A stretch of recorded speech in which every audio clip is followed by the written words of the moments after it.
দশম শ্রেণীতে থাকার সময়ই আব্বা চেয়েছিল আমি যেন আর পড়ালেখা না করি, তার একটা রিকশা আছে, চড়া সুদে আমায়ও একটা কিনে দিবে যেন রিকশা চালাই। আমি জাবেদ। আমাদের পারিবারিক অবস্থা এত ভালো ছিল না। আমার আব্বা রফিক শেখ রিকশা চালাতেন, আম্মা শিউলি বেগম ঘরের কাজ করতেন, আমার ছোট আরও দুটো বোন ছিল, মণি আর মালা। প্রায় রাতেই আব্বা লাল পানি খেয়ে এসে মাতলামি করত, আমাকে সামনে দেখলে পিটাইত আর আমার বই খাতা ছুঁড়ে ফেলে দিত। আম্মা কখনো আমারে সাপোর্ট করেনি, বরং আব্বার মতো টাকা কামাইতে বলতো। এসব সহজের বাহিরে চলে যাওয়ার পর আমি আমার এক শিক্ষকের বাড়িতে জাগির হিসেবে চলে যাই এবং সেখান থেকেই মেট্রিকটা পাশ করি। তারপর আর এলাকাতে থাকিনি, ঢাকা একটা গার্মেন্টসে চাকরি নিই।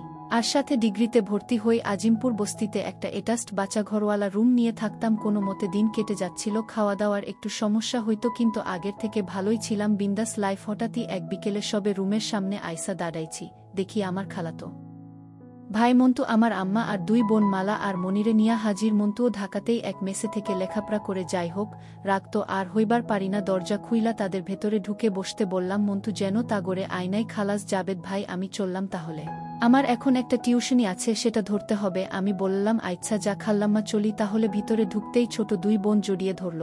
আমারও তাদের দেখা মনটা কেঁদে উঠল। আমার বোনগুলা আমারে সত্যিই অনেক ভালোবাসে। বাড়িতে থাকতেও যখন আব্বার মায়ের খাইয়া কাঁদতাম, বোনগুলা আমার চোখের পানি মুছে দিত। মা বলল, জাবেদ তুই এত পাষাণ কেমনে হইলি রে? আমগো কোনো খোঁজখবরও রাখলি না? আমি বললাম তোমরা তো সুখেই ছিলা, কি আর খোঁজ রাখমু? আমার খোঁজ কেমনে পাইলা?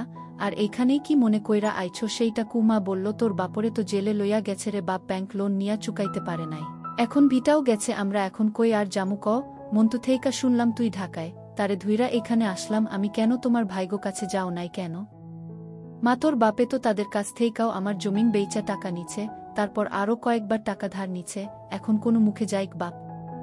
সব শুনে আমি মাকে সান্ত্বনা দিলাম। মাকে সান্ত্বনা দিলেও মায়ের হঠাৎ এখানে আসাটা আমায় চাপে ফেলে দিল। বিন্দাস লাইফের 12টা বেজে গেল। গার্মেন্টস থেকে মাসে যে টাকা পেতাম তা দিয়েও এক পরিবার চালানো কোনো ব্যাপারেই ছিল না।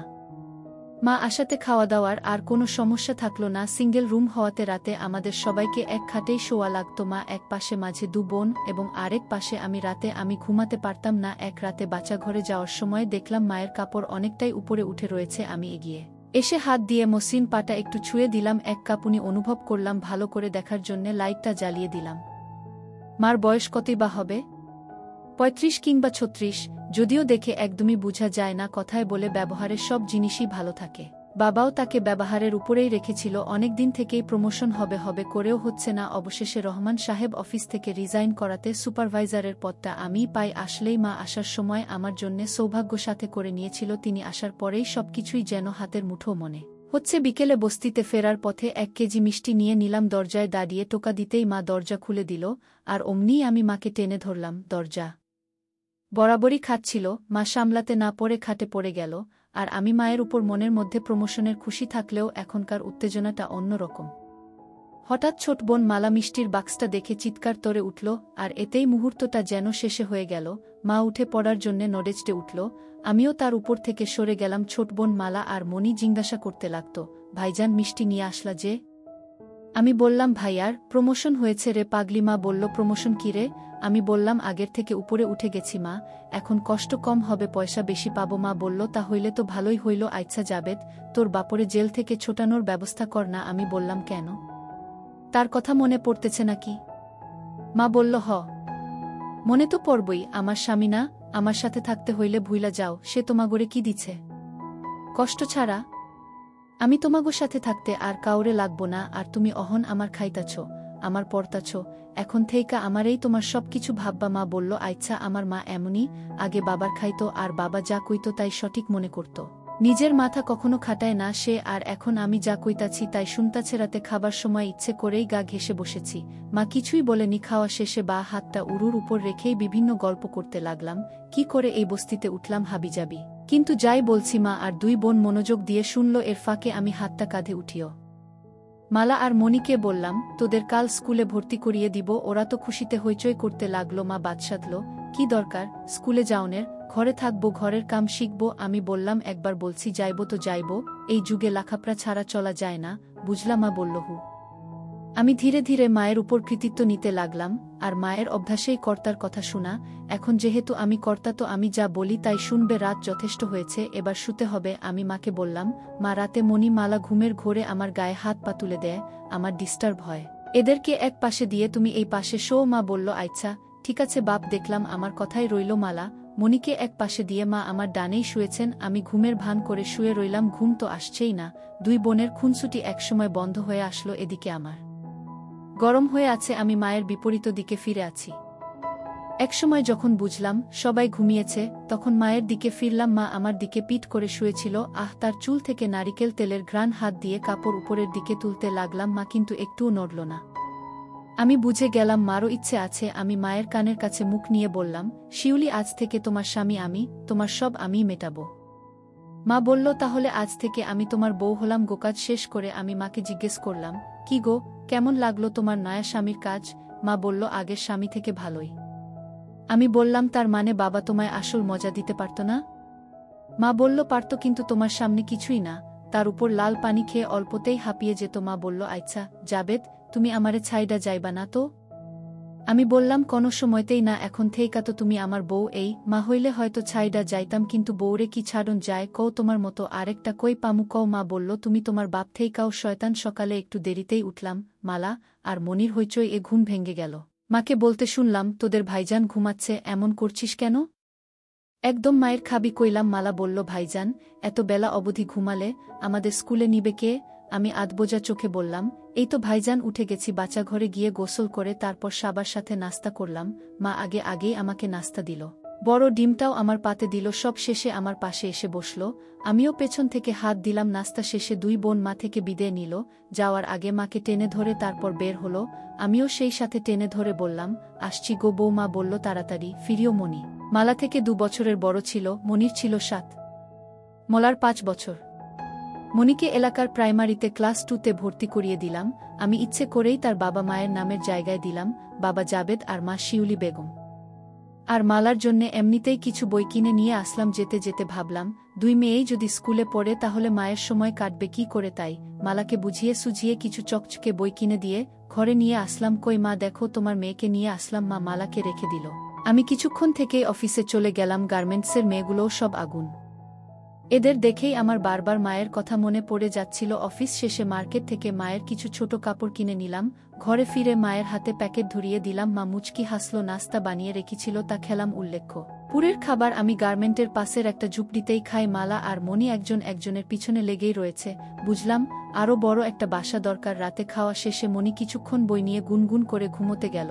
মা আমার পাশেই শুয়েছিল, তার মাথাটা আমার ডান হাতের উপর ছিল। আমি বললাম, কি হবে নাকি 1 রাউন্ড?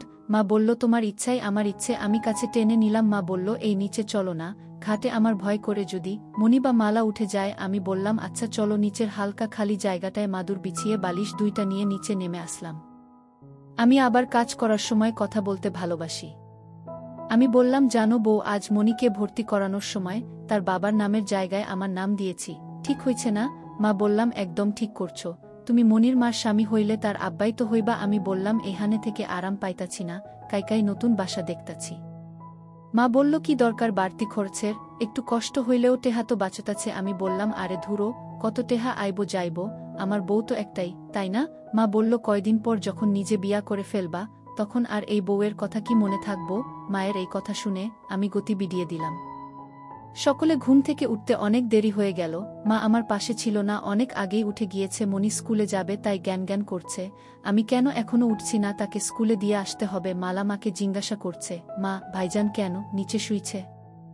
মা বলল, তোর ভাইজানের গরম বেশি, এই কারণেই নিচে শুইছে, যাতে ঠান্ডা হইতে পারে। তাড়াতাড়ি গোসল সেরে নাস্তা করে নিলাম। এমনিতেই দেরি হয়ে গিয়েছে, তাই আর দেরি করলাম না। মনিকে নিয়ে বের হয়ে আসলাম। বোনকে স্কুলে পৌঁছে দিয়ে আমি অফিসের দিকে চললাম। আমার বস হেলাল সাহেব, সেই এক বাজ লোক, তার রুমের পাশ দিয়ে যাওয়ার সময় হাসিঠাট্টার আওয়াজ পেলাম। হয়তো কোনো মেয়ের সাথে রসালো আলাপ করছে। আমি আমার প্রোডাকশনের কাজ দেখতে লাগলাম। মেয়েদের কাজ বুঝিয়ে দিয়ে ডেস্কে গিয়ে বসলাম। ডেলিভারির ফাইল দেখতে দেখতেই সময় কেটে গেল। আজ একটু তাড়াতাড়ি করে অফিস থেকে বের হলাম। একটা বাসা খোঁজা লাগবে। অফিসের পিয়ান মন্টু বলল, মোহনলাল পানিপুরের দিকে নাকি কিছু টিনসেট বাড়ি ভাড়া দেওয়া হয়, তাই সেদিকেই গেলাম। টিনসেট তো পেলাম না, তবে সাইটওয়াল সেমিপাকা একটা বাড়ি দেখতে পেলাম, সামনে পুরনো একটা লোহার গেইটে লেখা বাসা ভাড়া দেওয়া হবে। আমি নাম্বার নিয়ে ফোন দিলাম। একজন বৃদ্ধ মহিলার আওয়াজ, বাসা মালিক। হ্যালো, কে? আমি আসসালামু আলাইকুম, আমি জাবেদ, উয়ে বাসা ভাড়ার জন্য কল দিয়েছিলাম। বাসা মালিক: ও আচ্ছা, আপনি কি বিবাহিত? আমি তো চিন্তায় পড়ে গেলাম, কিন্তু মুহূর্তেই আবার সব চিন্তা উবে গেল। আমি: জি ম্যাডাম, আমার দুটো মেয়েও আছে। বাসা মালিক: তাহলে ঠিক আছে। আমি আসলে আগে একাই থাকতাম, কিন্তু গ্রাম থেকে বউ আর বাচ্চারা আসার পর একটা প্রয়োজন পড়েছে। বাসা মালিক: আচ্ছা আচ্ছা, আমি দারোজানকে দিয়ে গেইটের চাবি পাঠাচ্ছি। আপনি বাড়িটা দেখুন, যদি ভালো লাগে তারপর ভেতরে আসবেন। পাকাক্তা হবে। ঢাকায় সাধারণ এমন বাড়ি চোখে পড়ে না। সামনে কিছু খালি জায়গা, ভেতরে মাকসার ডেরা। জালে আটকে গেলাম। কিচেন রুম ছাড়া 2টা বেডরুম ও একটা ডাইনিং রুম রয়েছে। 2 বেডরুমের একটা অ্যাটাচড বাচ্চাঘর আছে, আর ডাইনিং রুমেও আরেকটা বাচ্চাঘর রয়েছে। সিম্পলের মধ্যে এই বাসাটাই আমার পছন্দ হয়ে গেল। দারোজান আমাকে দোতলা নিয়ে গেল। দোতলার ডান পাশের ইউনিটে মহিলা থাকেন। ভিতরে যেতেই খুবই বিনীতভাবে আপা সম্বোধন করে সালাম দিলাম। আমার চাপ্পাদারি অবশেষে কোনো কাজে আসলো। আমাকে দেখেই তিনি সোফার দিকে ইঙ্গিত করে বাসতে বললেন: কি করেন আপনি? একটি গার্মেন্টসের সুপারভাইজার। আপনার পরিবারে কে কে আছে? আমার স্ত্রী আর 2 মেয়ে। আপা, আপনি আমায় তুমি করে বলতে পারেন, তাহলে বোধহয় দুজনেই কমফোর্টেবল ফিল করব। আচ্ছা শুন তাহলে, বাড়িটা আমার অনেক দিন থেকেই খালি পড়ে আছে, যার কারণে এলাকার দখলবাজদের নজরে পড়ে গিয়েছে। তাই মূলত ভাড়া দিতে চাচ্ছি। আসলে এমন একটি পরিবারকেই আমার বাড়িটা ভাড়া দিতে চেয়েছিলাম। আজকাল কত কিছুই হচ্ছে। নতুন নতুন যুবক যুবতীরা পালিয়ে এসে স্বামী স্ত্রী পরিচয় দিয়ে বাসা ভাড়া নিচ্ছে, পরে পুলিশি ঝামেলায় পড়তে হচ্ছে আমাদের মালিকদের, যার কারণে পরিবারে বাচ্চা কাচ্চারা থাকলে তারপরও বিশ্বাস করা যায় জি, বাড়িটা পেলে আমারও খুব উপকার হতো। কিন্তু আপা, ভাড়াটা কত দিতে হবে যদি বলতেন? বাড়িটা মূলত এই কারণে ভাড়া দিচ্ছি যেন সেটা অন্তত আমার দখলে থাকে। ভাড়ার টাকাটা আমার কাছে মুখ্য নয়। আমার বাড়িতে থাকতে হলে সব পরিষ্কার পরিচ্ছন্ন করে রাখতে হবে, তারপরেও কিছু ভাড়া তো দিতেই হবে। মহিলা মুচকি হাসলেন। 5,000 করে দিও, প্রতি মাসের 7 তারিখের মধ্যেই দিতে হবে। আর বিদ্যুৎ বিল তোমাদের হোক না সেমি পাকা, ঢাকার মধ্যে 5,000 টাকা অনেক কমেই। তারপরও এমন ভাব করলাম যেন আমার সে দেওয়া সম্ভব নয়। আপা, আরেকটু যদি কম রাখা যেত। আসলে 2 মেয়ের পড়ালেখার খরচ চালাতে প্রতি মাসেই আমাকে হিমসিম খেতে হয়। আচ্ছা শোনো, 4.5 দিও ব্যাস, এর থেকে কমাতে বলো না। আবার অনেক উপকার করলেন। আপা, আমি পকেট থেকে 1 মাসের টাকা বের করে অগ্রিম দিতে চাইলাম। মহিলা নিতে রাজি হয়নি। অ্যাডভান্স লাগবে না, তুমি বরং তোমার স্ত্রী সন্তানদের নিয়ে কালকেই শিফট হয়ে যেও। আমি বাবুলকে বলে দিব ঘর পরিষ্কার করে দিতে। বাবুল মালিক আপার ঝাড়ুদার ছিলেন। আমি বিদায় নিয়ে চলে আসলাম মোহামলাল পানিপুর থেকে সোজা আজিমপুর। মা দরজা খুলে দিতেই ক্লান্ত দেহটাকে বিছানায় এলিয়ে দিলাম। মায়ের ডাকেই তন্দ্রাটা ভেঙে গেল। মা খাটে ঝুঁকে আমায় ডাকছিল। ঘুমিয়ে পড়লা নাকি? ভাত খাবা না? আমি মায়ের এক হাত ধরে টান দিতেই সে নিচে এসে পড়ল। দ্রুতই আমার হাত ছাড়িয়ে নিয়ে উঠে পড়লেন। মণি আর মালা ভাত খাচ্ছিল। তরকারি গরম করেছি, ভাত খেয়ে নেও বাড়ো তুমি। আমি হাত মুখ ধুয়ে বোনদের সাথে যোগ দিলাম। মণি বলল, জানো ভাইজান আজ স্কুলের ম্যাডামে একটা কবিতা মুখস্থ করতে দিচ্ছে, তাই নাকি? তুমি কি মুখস্থ করছো? হুম ভাইজান, তুমি শুনবা নাকি? মাঝখানে মা ধমকে উঠল। মণি, তোরে কইছি না খাবার সময় বেশি কথা না বলতে। মণি আর কথা না বলে ভাত খেতে লাগলো। মালাও চুপচাপ। বুঝলাম আমি এ ঘরের কর্তা হলেও করতি, কিন্তু মাই। আমি খাওয়া শেষ করে শুয়ে রইলাম। মণি এবার আমায় তার কবিতা শোনাতে থাকল। এদিকে মা খাটের এক কোণে উল্টো দিকে ফিরে চুল আঁচড়াচ্ছিলেন। তার চিকন কোমরটা লাইটের আলোয় হেব্বি দেখাচ্ছিলেন। ছোট বোনের কবিতার দিকে মনেই দিতে পারলাম না। এর মধ্যে মণি আরেকটা কবিতা পড়তে গেল। আবার মা বাদশাধেন। অনেক রাত হয়েছে, সকালে আবার স্কুলে যেতে হবে, ঘুমো এখন। মালা তার ওয়ার্ড বুকের ছবিগুলো দেখছিল। সে নারাজ। মা, আমার তো স্কুল নেই, আমিও ঘুমাবো। ঘুমাতে হবে। সে বই রেখে চোখ বুজে রইল। মায়ের দিকে ইশারা দিতেই মা লাইট অফ করে আমার পাশে এসে শুলো। সে বোনদের দিকে ফিরে শুয়েছে।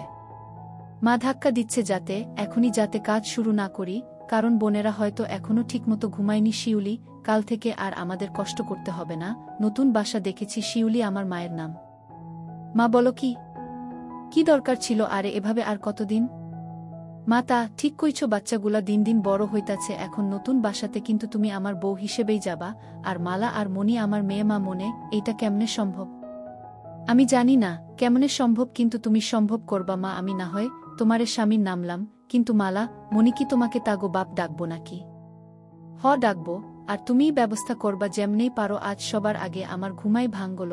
দেখলাম মা পাশে শুয়ে আছে। কি মায়াবী এক নারী, চেহারাতেই দুনিয়ার সব মায়া এবং সরলতা। মায়ের সবচেয়ে বড় গুণ হল ঘরের কর্তার উপর বিশ্বাস রাখা আগে মায়ের উপর আমার অনেক রাগ জমেছিল কেন এই মহিলা কখনো বাবার আচরণের প্রতিবাদ করল না আজ বুঝতে পারছি কেন করেনি যার কাছে সে রাতের আধারে বশ্যতা স্বীকার করে নিয়েছিল যার সাথে সে প্রতিরাতে রতিক্রিয়ায় মতে উঠত তার কথার উপরে সে কথা বলতে শিখেনি তার কথাই সে মাথা পেতে নিয়েছিল হোক সেটা ভুল কিংবা শুদ্ধ লক্ষ্মীটি সকাল হয়েছে উঠবা না মা ধীরে ধীরে চোখ খুলতে লাগল মা কি ব্যাপার আইসকে তুমি এত সকালে কেমনে উঠলা তেমার টানে গো শিউলি মা হইছে সকাল সকাল আবার শুরু কইরা দিও না সরো আমারে উঠতে দেও আমিও উঠে গিয়ে ফ্রেশ হলাম মা এই ফাঁকেই মালা আর মনিকে জাগিয়ে দিল তারাও একে একে দাঁত ব্রাশ করে ফ্রেশ হয়ে নিল এরপর মা আবার নাস্তা বানানোর কাজে হাত দিলেন আসলে প্রতিদিন তো সকালে ঘুমেই থাকি অনেক কিছুই লক্ষ্য করা হয় না নাস্তা বানানোর সময় বিন্দু বিন্দু ঘামে তাকে আরও অনেক বেশি কাছে টানে সাহায্যের ছুতো বারবার ছুঁয়ে দিচ্ছিলাম বোনেরা তো তাদের নিজেদের মধ্যকার খুনসুটিতেই ডুবেছিল অবশেষে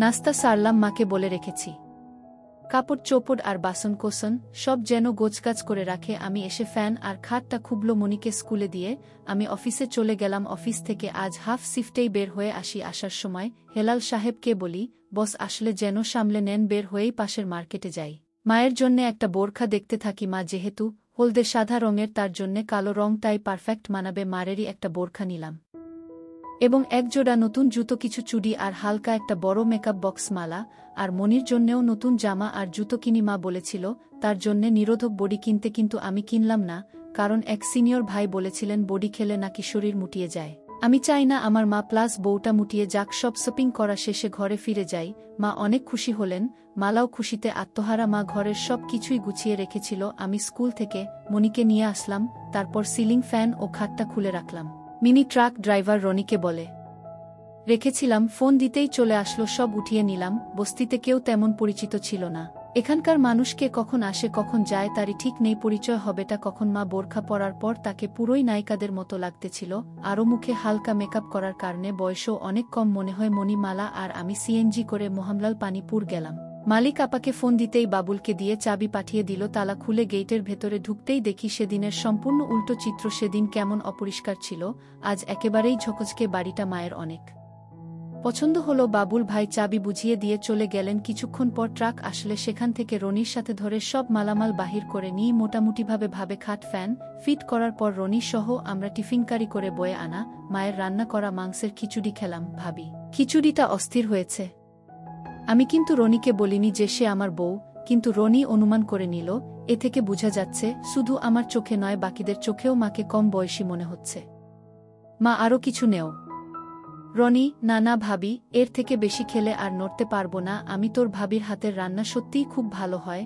আমার বউ বলে না নিরপেক্ষভাবেই বলছি আমি হাসতে লাগলাম মা হইছে তুমি এবার থামো খাওয়া শেষে রনিকে ভাড়া বুঝিয়ে দিলাম সে চলে গেল মা এরই মধ্যে ঘর গুছানোর কাজে লেগে গিয়েছেন একেবারে জাত গিন্নি আমি ক্লান্ত হয়ে শুয়ে রইলাম আমার পিচ্চি বোন মনিও ক্লান্ত হয়ে আমার পাশেই শুয়ে পড়ল আর মালা মায়ের পিছনে পিছনে মায়ের কাজ বাড়াচ্ছে মনি ভাইজান বাড়িটা আমার খুব ভালো লাগছে আমি তাই নাকি রে আমি তাকে কাতুকুতু দিতে থাকলাম এর ফাঁকে আমি আবার ফার্নিচার দোকানে গেলাম স্টিলের একটা খাট প্লাস ফোম এবং একটা সিলিং ফ্যান কিনে নিয়ে আসি ঘর গোছাতে গোছাতে মাগরিবের আজান দিয়ে দেয় এটা রুমে ছোট ওয়ার্ড্রোবটা এবং বড় খাটটা দিলাম আর 2 রুমে স্টিলের খাট প্লাস সিলিং ফ্যান লাগালাম কিচেনে সিলিন্ডার প্লাস চুলা ফিট করলাম আর সব বাসনকোসন মা রান্নাঘরে সেলের উপর গুছিয়ে রাখলো সব টাকার উপর দিয়ে গেল ভাগ্যিস আগ থেকেই ব্যাংকে কিছু টাকা করে রেখেছিলাম মা অবশ্য বাড়তি খরচে বিরক্ত তার এক কথা কেন স্টিলের খাটটা কিনলাম তার কানে কানে বললাম রাতে বুঝবা মা লজ্জায় টমেটোর মতো লাল হয়ে গেল মাস্টার বেডরুমে ঢুকে বাচ্চাঘর থেকে আমি ফ্রেশ হয়ে নিলাম তারপর মা ফ্রেশ হওয়ার জন্যে বাচ্চাঘরে ঢুকলো বস্তির মতো এত কোলাহল আর শোরগোল থেকে বের হয়ে ভালোই লাগছে অবশেষে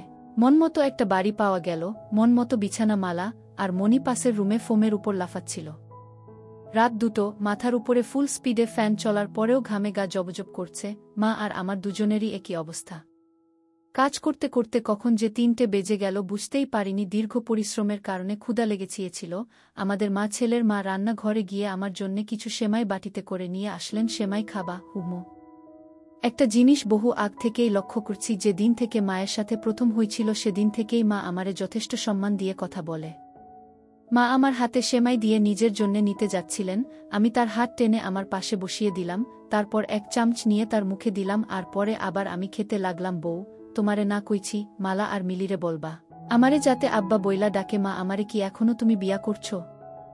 না মা, তাহলে হেরা তোমারে আব্বা ডাকতে যাইব কেন? তার মানে তোমারে আগে বিয়া করা লাগবো? আচ্ছা, কালকাই তোমারে বিয়া করমু, এখন আসো আরেক ধাপ হয়ে যাক। এই তোমার না সকালে অফিস আছে? আরে অফিস পরে, এদিকে আসো। সকালে ঘুম থেকে উঠি দু বোনের দুষ্টুমির শব্দে। আমি উঠতেই তারা চুপ হয়ে গেল। মা দেখলাম মুচকি মুচকি হাসছে। মায়ের হাসি দেখে টং করে উঠল। অতিকষ্টে নিজেকে সামলে বাচ্চাঘরে গিয়ে গা ধুয়ে ফ্রেশ হয়ে নিলাম। মা কই গো, তোমার নাস্তা রেডি? আমি আসছি। নাস্তা করতে এসে দেখি বোনেরা আমায় দেখে দমে গেল। আমিও কিছুই বললাম না, চুপচাপ নাস্তা করে উঠে পড়লাম। আর মনিকে বলি স্কুলের জন্য রেডি হয়ে নিতে। নতুন বাসা থেকে স্কুলটা একটু দূরে হয়ে গেছি, আজ আমি দিয়ে আসি। কাল থেকে স্কুলের ভ্যানকে বলে দিব আমি আর মনি রিকশায় করে যাচ্ছি। তো মনি বলে উঠল, ভাইজান, মা বলেছে আজ থেকে যেন তোমারে আব্বা বইলা ডাকি। তুমিই হলে আমাদের নতুন আব্বা। মা যে আমার কতটা বাধ্যতা বোনদের প্রতি, তার নির্দেশ শুনে আরও বেশি করে বুঝতে পারলাম। তোদের মা যখন বলছে অবশ্যই ডাকবি, কিন্তু এতদিন তো তোমায় ভাইজান বলে ডাকতাম। ঠিক আছে, তো বড় ভাইজান তো বাপের সমান হয়, জানিস না?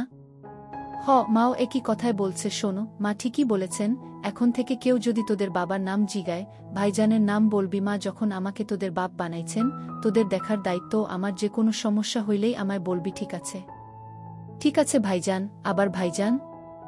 ঠিক আছে আব্বা। ছোট বোনের মুখে আব্বা ডাক শুনে পরানটা জুড়িয়ে গেল। ছোট বোনের স্কুল চলে আসলো, তাকে টিফিনের জন্যে কিছু বাড়তি টাকা দিলাম, আর একটা বিদায় আদর দিয়ে বিদায় নিলাম। আফিসে আজ বড় সাহেব এসেছেন। সবার সাথে আমারও ঘাম ছুটে গেল। যদিও গত এক মাসের প্রতিটি ডেলিভারির হিসেব আমার কারাই ছিল, কিন্তু হেলাল সাহেব অফিসে মেয়ে নিয়ে ব্যস্ত থাকায় তার হিসেবে গোলমাল দেখা দিল। বড় সাহেবের আমার মুখের তেমন একটা লাগাম নেই। চাকুরেদের যা তা বলে গালি দেওয়ার কাজে তিনি এক্সপার্ট। সবার মা বোন এক করলেও আমি বেঁচে গেলাম। তারপরও সারাদিন এক মুহূর্ত ফুরসত মিলেনি আমার সুন্দরী মাকে নিয়ে ভাবার। বেটা সারাটা দিন আমাকে আগামী মাসের অর্ডারগুলোর হিসেবে ব্যস্ত করে রাখল। বৃহস্পতিবারেও ফুল টাইম অফিস করে।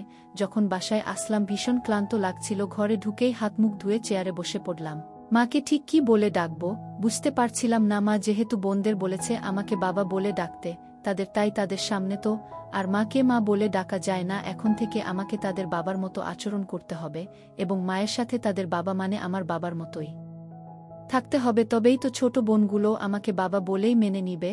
আর মা তার স্বামী হিসেবে আমার বাবা মাকে জাবেদের মা বলে ডাকত। বাবা কি তখন আর জানত যে একসময় এই জাবেদেই তার জায়গা দখল করে তার বউয়ের স্বামী হবে?